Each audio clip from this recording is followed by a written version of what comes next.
Hello everyone, welcome to today's video. Today I'll be doing another Tesuji highlight, although this one will be slightly different because usually Tesujis mean there's one move in a local area that's like a brilliant move. That it's just in this one case, this is the move that works and it's the only move that works. And this series is supposed to highlight those that are less common or that I think we can gain something from learning about, etc., etc. But this one is slightly different because without spoiling the game, there are a lot of different options on the moves they could play, but the specific moves they play make the game pretty absurd what's about to happen. And I almost wanted to do a full game review of this game, but going through the game as a whole, I didn't think it was that exciting or interesting beyond just what happens pretty early on in the game. But what does happen early on in the game is some of the craziest Go moves I have ever seen. So get ready to have your mind blown, and basically to see a board position that almost looks like two beginners playing with what ends up. And I know I'm buttering it up a lot, and yeah, so hopefully it lives up to the expectations that you may or may not have right now. So without further ado, players: black, Fukuoka Kotaro, and white, Tu Xiaoyu. This is a tournament game. This was a few months back, so I'm not entirely sure of the tournament that it was. And by tournament, I mean not an online tournament. This was an actual, I think, a world championship tournament that was played. And yeah, Tu Xiaoyu, top Chinese professional, Fukuoka Kotaro, a rising Japanese player, I believe pretty young too. So yeah, without further ado, let's get into the game. The sequence that happens a little later, but to give context, of course, we're going to step a little bit back. We get this Joseki, right? And again, if you keep up with modern games, modern style, modern AIs, you're going to see this move a lot. And so they do this variation. Again, if this looks otherworldly to you, you might think this is the Tesuji I'm referring to, or at least the sequence. But this is not it, believe it or not. Hane, Atari, double Hane. And then we get this move. And this is the move, like this is the only move. And white can only play this if white has the ladder. So this is all normal. But there's a ladder breaker potential here. Because there's a ladder here that black can pull the stone out. But right now it's hitting the edge of the board, so black is captured. And in general, you want to kind of use that if possible. AKA, you kind of want to get a ladder breaker somewhere, right? Something like this, to kind of force your opponent to have to take. But the thing is, with a wide open board like this, it's not like white's going to be able to do that very efficiently. Like if white went here, this would be a good exchange for black. And if white tries to do something a little bit further, like this is a very common one, there's still Aji here. There is still Aji here. So I like what black does, and black just kind of leaves it. Kind of saying, okay, white, it's your problem. You deal with it. So white blocks. Yes. Yeah, so like for example, just as an example, if we were to get this variation here, this is a very common variation, but this move, which threatens to pull out the two stones, would actually be, I believe, a ladder breaker for this stone.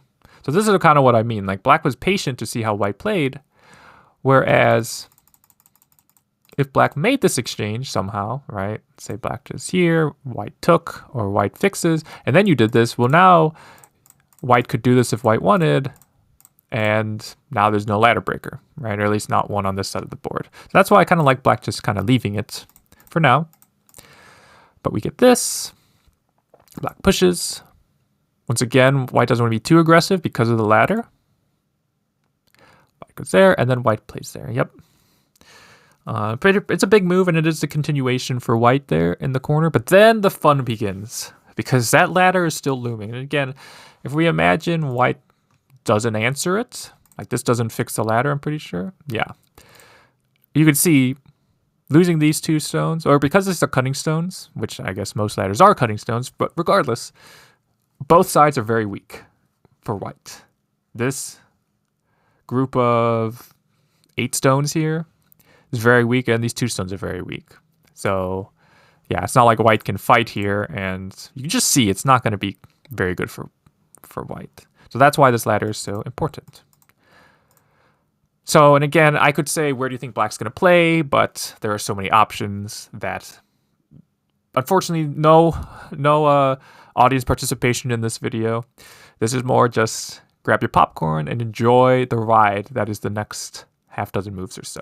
Because black goes here, which is a very normal move, right? We're splitting the top.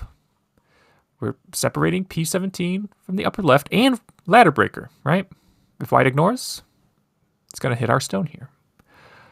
And again, white could take, but that just taking is considered too lackadaisical. It's too inefficient. So white instead plays here, which by itself is, like, even without the ladder, this is a normal move a lot of the times. Yeah, like you could see this move even without the ladder being played, but okay. White goes there, but black says, white, you still have the ladder. And I half joke about it in my videos, but it's also partially true. You need to be a stubborn Go player to be good at this game. And so the fact that black right now is thinking, no, you have not fixed your ladder yet. So you will pay for that. And white's saying, no, I don't have to fix my ladder. And they're both trying to prove that you have to do this. No, I don't have to do this. Because they're stubborn. So black plays here. Which now we're getting into, if you just look at the top, we're getting into the realm of kind of weird. Because this move wouldn't really do much on its own, but it has to do with this ladder here. So white says, nope. I don't have to answer. Because if you have to play a move like this, I have fixed my ladder, I think. Yeah, I fixed my ladder, and then I get my move up top. Okay, then I'm going to go here. And then white says, okay, now I will just fix my ladder. And yeah, and then black surrounds the top. So yeah, I just thought, and this was a sequence I did watch live. I remember seeing this game live because, again, this was a tournament game, and it was a tournament where there was a bunch of games going on. So we could watch, like a dozen or so games at once. So I was watching a bunch of games, but this was the game where I was like, what is happening?